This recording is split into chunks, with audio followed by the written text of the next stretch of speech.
বন্ধুরা, আজ আপনাদের শোনাবো বিভূতিভূষণ বন্দ্যোপাধ্যায়ের আরক।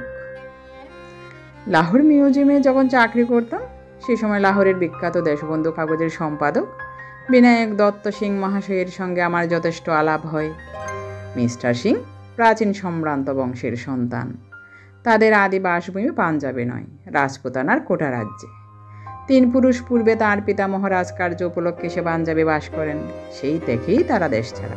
সন্ধ্যার পরে তারা বৈঠকখানায় গিয়ে বসতাম এবং দেওয়ালে টাঙানো পুরানো আমলের বর্ম, কুটার, পতাকা, বল্লম প্রভৃতি রাজপুরের যুদ্ধাস্ত্র সম্বন্ধে নানা ইতিহাস ও আলোচনা শুনতে বড় ভালো লাগত। রাজপুতানার, বিশেষ করে কোটা রাজ্যের ইতিহাস সম্বন্ধে মিস্টার সিংয়ের জ্ঞান খুবই গভীর। কিন্তু এ সকল কথা নয়, আমি একটা আশ্চর্য ঘটনা বলবো। মিস্টার বিনায়ক দত্ত সিংয়ের মতো সম্ভ্রান্ত ও শিক্ষিত লোকের মুখে না শুনলে আমিও এই কাহিনী হেসে উড়িয়ে দিতাম। একদিন শীতকালে সন্ধ্যার পরে মিস্টার সিংয়ের বৈঠকখানায় গিয়ে বসেছি। ভীষণ শীত সেদিন। দুপেওয়ালা গরম চা পানের পর তাওয়ারে তামাকটা আনছি। মিস্টার সিং ধূমপানে অভ্যস্ত নন। হঠাৎ কি মনে করে জানি না, আমি তাকে বললাম, মিস্টার সিং, আপনি অপদাবধায় বিশ্বাস করেন? মিস্টার সিং একটু চিন্তা করে বললেন, হ্যাঁ করি। দেখেছেন ভূত-টুত? মিস্টার সিং গম্ভীর সুরে বললেন, না, এই আমার কথা নয়, আমার ছোট ঠাকুরদাদার জীবনের ঘটনা। যদি এই ঘটনা না ঘটতো আমাদের বংশে, তবে আজও আমরা কোটা রাজ্যে মস্ত বড় খানদানি তালুকদার হয়ে থাকতাম। লাহোরে এসে চাকরি করতে হতো না।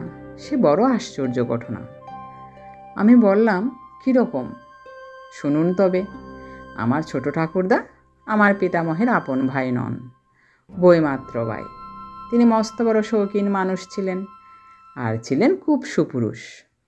আমি বিনায়ক দত্ত সিংয়ের দীর্ঘ গৌরবর্ণ বলিষ্ঠ দেহের দিকে চেয়ে সে কথা অবিশ্বাস করতে পারলাম না। তারপর তিনি বলে যেতে লাগলেন, আমি যখন তাকে দেখেছি তখন আমার বয়স খুব কম, কিন্তু তিনি তখন বদ্ধ উন্মাদ, একদম। কেন তিনি উন্মাদ হলেন, সেই ইতিহাসের মূলেই এই গল্প। তিনি উন্মাদ হওয়াতে কোটা রাজদরবারের আইন অনুসারে তার ভাগের সমস্ত সম্পত্তি আমাদের হাতছাড়া। সে কথা যাকগে, আসল গল্পটা বলি। বিনায়ক দত্ত সিং তার অনবদ্য উর্দুতে সমস্ত গল্পটা বলে গেলেন। মধ্যে মধ্যে আমি তাকে নানা প্রশ্ন করেছিলুম, সেসব বাদ দিয়ে শুধু গল্পটাই আমার নিজের ভাষায় প্রকাশ করলাম। আমাদের গ্রাম থেকে কিছু দূরে কোটা দরবারের একটা সৈন্যদের আড্ডা ছিল। আমার ঠাকুরদাদা সেই সৈন্যদের আড্ডায় মাঝে মাঝে যেতেন মদ খেয়ে ফুর্তি করতে। তার 2-1 বন্ধু সেখানে ছিল, তাদের সঙ্গের নেশাতেই সেখানে যাওয়া। একবার জ্যোৎস্না রাতে তিনি আর তার 2 বন্ধু খেয়ালের মাথায় বরী নদীতে স্নান করতে যাবেন বলে ঘোড়ায় করে বেরুলেন। বরী নদী মরুভূমির মধ্যে দিয়ে 3 শাখায় ভাগ হয়ে সাবলীল গতিতে বয়ে গিয়েছে। যে সময়ের কথা বলা হচ্ছে, তখন এই ত্রিস্রোতা নদীর প্রথম ধারাটিতে আদৌ জল ছিল না। মাঝের শাখাটিতে হাঁটুকানেক জল, তারপর মাইলটাক বিস্তৃত চড়া, তার উপরে আসল ধারা, অনেকখানি জল তাতে। যাবার পথে একজন বন্ধুর খেয়াল হলো, তিনি প্রথম ধারার বালির ওপর ঘোড়া থেকে নেমে চিৎপাত হয়ে শুয়ে পড়লেন। আর কিছুতেই উঠতে চাইলেন না। বাকি বন্ধুটি আর আমার ঠাকুরদাদা অগত্যা তাকে সেখানে বালুসজ্জায় শায়িত অবস্থায় ফেলে চললেন এগিয়ে। বলা বাহুল্য, 3 জনের মধ্যে কেউই ঠিক প্রকৃতস্থ অবস্থায় ছিলেন না। আমার ঠাকুরদাদা বড়দারা অর্থাৎ আসল বরী নদীর কাছে এসে পেছন ফিরে চেয়ে দেখলেন তার বন্ধুটি ঘোড়া থামিয়ে বালির চড়ার পশ্চিম দিকে ভীত ও বিস্মিত দৃষ্টিতে চেয়ে আছেন। ঠাকুরদাদা বললেন, ওদিকে কি দেখছো চেয়ে? বন্ধু মুখে কিছু না বলে সেদিকে আঙ্গুল দিয়ে দেখালেন আর ইঙ্গিতে ঠাকুরদাদাকে চুপ করে থাকতে বললেন। ঠাকুরদা চেয়ে দেখলেন বালুর চড়ার ঠিক মাঝখানে অস্পষ্ট ধরনের কতকগুলি মনুষ্য মূর্তি চক্রাকারে ঘুরছে। কিছুক্ষণ চেয়ে দেখে মনে হলো ওরা যেই হোক হাত ধরাধরি করে ঘুরে ঘুরে নৃত্য করছে। সে নির্জন স্থানে রাত্রিকালে কাদের এমন আমোদ লেগেছে যে লোক চলাচলের অন্তরালে নৃত্য করতে যাবে। বুঝতে না পেরে তারা দুজনেই অবাক হয়ে রইলেন। কাছে কেউ কেন গেলেন না সে কথা আমি বলতে পারবো না, কারণ শুনিনি।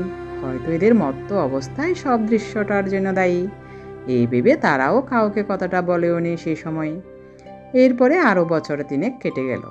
ত্রিস্রোতা বরী নদীর প্রধান স্রোতধারার 3 মাইল উত্তরে মরুভূমির মধ্যে একটা বড় লবণাক্ত জলের হ্রদ আছে। এর নাম নাহারানিপট, অর্থাৎ ব্যাঘ্র হ্রদ। এই হ্রদের দূরে দূরে এঁকে বেঁকে প্রায় চারিদিক থেকে বেষ্টন করে পাহাড় শ্রেণী। এই পাহাড় শ্রেণী কোথাও 1000 ফুট উঁচু, কোথাও তার চেয়ে কিছু বেশি উঁচু। হ্রদ ও পাহাড় থেকে খনিজ লবণ পাওয়া যায় বলে কোটা দরবার থেকে মাঝে মাঝে এর ইজারা দেওয়া হতো ব্যবসাদারদের। আমার ঠাকুরদাদা পূর্বোক্ত ঘটনার প্রায় 3 বছর পরে একদিন এই হ্রদের জলে বালি হাঁস শিকার করতে যাবেন ঠিক করলেন। গভীর রাত্রে বালি হাঁসের দল হ্রদের জলে দলে দলে চড়ে বেড়ায়, একথা তিনি শুনেছিলেন। একটা ঘাসের লতা পাতার ছোট্ট ঝুপড়ি বেঁধে তিনি তার মধ্যে লুকিয়ে থাকবেন দিনমান থেকে, কারণ মানুষ দেখলে হাঁসের দল আর আসবে না। সব ঠিকঠাক হলো, কিন্তু 2-1 বৃদ্ধ লোক নিষেধ করলে। রাত্রিকালে নাহারা নদের ত্রিসীমানাতেও যাওয়া উচিত নয়। কেন তারা স্পষ্ট করে কিছু বললে না? শুধু বললে জায়গাটা ভালো নয়। ভৈজি নামে একজন বৃদ্ধ ভিল আমাদের প্রজা ছিল। সে বললে কোটা দরবারের নিমক মহালের রেজারাদার এক বেনিয়ার সে চাকর ছিল তার যৌবন বয়সে।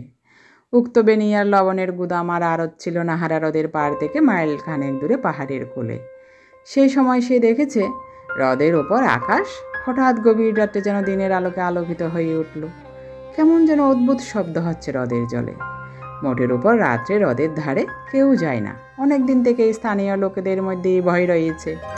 একবার এক মেষপালক রাত্রিকালে হ্রদের ধারে কাটিয়েছিল। সকালবেলা তাকে সম্পূর্ণ উন্মাদ অবস্থায় নিমকের গুদামের কাছে পায়চারি করতে দেখা যায়।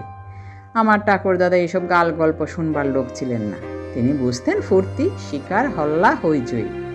লোকটাও ছিলেন দুঃসাহসী ও একগুঁয়ে ধরনের। তিনি যাবেনই ঠিক করলেন। বৃদ্ধ বিল তাকে বললে, হুজুর, হাঁসের দল যদি জলে নামে তবে সে রাত্রে কোনো ভয় নেই জানবেন। ঠাকুরদাদা জিজ্ঞেস করলেন, কিসের ভয়? বাঘের? তার চেয়েও ভয়ানক কোনো জানোয়ার হতে পারে। কি জানি হুজুর, আমার শোনা কথা মাত্র, ঠিক বলতে পারিনি। তুই সঙ্গে থাক না, বকশিস দেব। মাফ করবেন হুজুর, 100 রুপিয়া দিলও না। রাত কাটাবে কে নাহারা নিপটের ধারে? প্রাণের ভয় নেই। আমরা ভিল, বাঘের ভয় রাখিনি। এই হাতে তীরে কত ভাগ মেরেছি, কিন্তু হুজুর বাঘের চেয়েও ভয়ানক কোনো জীব কি দুনিয়ায় নেই? আমার ঠাকুরদাদা নাহারা হ্রদ ভালো জানতেন না। ঠিক আমাদের অঞ্চলের হ্রদটা নয়, আমাদের গ্রাম থেকে 40 মাইল দূরে। তখনই তিনি ভিলদের গ্রাম থেকে রওনা হয়ে 7-8 মাইল হেঁটে পাহাড় ডিঙিয়ে সমতল ভূমিতে নামলেন। দূরে মস্ত বড় হ্রদটার লবণাক্ত জলরাশি প্রখর সূর্যতাপে চকচক করছে। জনপ্রাণী নেই কোনো দিকে। বেলা তখনও অনেকখানি আছে। এমন সময় ঠাকুরদাদা হ্রদের ধারে পৌঁছে গেলেন এবং নলখাগড়া ও শুকনো ঘাস দিয়ে সামান্য একটু আবরণ মতো তৈরি করে নিলেন জলের ধারেই, যার আড়লে তিনি বন্দুক নিয়ে লুকিয়ে থাকতে পারবেন। হাঁসের দল তাকে না টের পাই। সন্ধ্যা উত্তীর্ণ হয়ে গেল। রাঙা রোদ্দুরের পাহাড়ের গা থেকে মিলিয়ে গিয়েছে অনেকক্ষণ। সুন্দর চাঁদ উঠল পূবের পাহাড় ডিঙিয়ে। কৃষ্ণপক্ষের আঁধার রাত্রি। একদল সবুজ বনটিয়া জলের দ্বারে নেমে আবার উড়ে গেল। নির্জন নিস্তব্ধ মরুভূমি আর হ্রদ। 2 দণ্ড পরে জ্যোৎস্না ফুটে উঠল হ্রদের বুকে। ধবধবে জ্যোৎস্না, কৃষ্ণা দ্বিতীয়ার। 2 দিন মাত্র আগে হেমন্ত পূর্ণিমা চলে গিয়েছে। যত রাত বাড়ে তত শীত নামে। শীতের মুখে বালি হাঁস আসবার সময়, কিন্তু কই একটা হাঁসও আজ নামছে না কেন? বৃদ্ধ বিলের কথা মনে পড়ল ঠাকুরদাদার। হাঁসের দল যদি নামে তবে সে রাত্রি বিপদহীন বলে জানবেন। যদি না নামে তবে কিসের বিপদ? বাঘ জল খেতে আসে পাহাড় থেকে? রাত্রি ক্রমে গভীর হলো। অপূর্ব জ্যোৎস্নালোকে হ্রদের জল মরুভূমির নোনাবালি রহস্যময় হয়ে উঠেছে। কোনো শব্দ নেই কোনো দিকে। ঠাকুরদাদা যথেষ্ট দুঃসাহসী হলেও তার যেন গা ছমছম করে উঠল। জ্যোৎস্নার সে চন্নচড়া অপার্থিব রূপে। তিনি চামড়ার বোতল বের করে কিছু আরক সেবন করলেন। হঠাৎ হ্রদের তীরের পশ্চিমাংশে চেয়ে দেখে তার মন আনন্দে দুলে উঠল। জ্যোৎস্নালোকেও আকাশের নিচে একদল বালি হাঁস নামছে। জ্যোৎস্না পড়ে তাদের সাদা দুধের মতো পাখাগুলো কি অদ্ভুত দেখাচ্ছে। দেখতে দেখতে তারা নেমে এসে হ্রদের ধারে বালির চরে বসল। জায়গাটা ঠাকুরদাদার ঝুপড়ি থেকে 200 গজের মধ্যে কিংবা তার চেয়ে কিছু বেশি। এত দূর থেকে বন্দুকের পাল্লা পাবে না, বিশেষ এই জ্যোৎস্না রাত্রে। ঠাকুরদাদা ভাবলেন, দেখি ওরা কাছে আসে কিনা, বা আরও হাঁসের দল নামে কিনা। শিকারের পক্ষে ধৈর্যের মতো গুণ আর কিচ্ছু নেই। এক দৃষ্টে হাঁসগুলোকে লক্ষ্য করাই ভালো। কিন্তু পরক্ষণে ঠাকুরদাদা বিস্ময়ে নিজের চোখ বারবার মুছলেন। আরও খেয়েছেন বটে, কিন্তু তাতে জ্ঞানহারা হবার বা চোখে অত ভুল দেখবার কি কারণ আছে এখনই?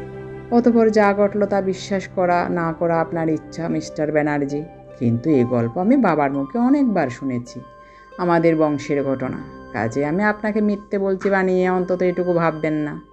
ঠাকুরদাদা দেখলেন সেই হাঁসগুলো সাধারণ হাঁসের মতো নয়, অনেক বড়, অনেক অনেক বড়। হাঁসের মতো তাদের চালচলন নয়। তারপরেই মনে হলো সেগুলো হাঁসই নয় আদপে, সেগুলো মানুষের মতো চেহারা বিশিষ্ট। বেচারি ঠাকুরদাদা আবার চোখ মুছলেন। আরও কইটুকু খেয়েই আজ আবার একই দশা।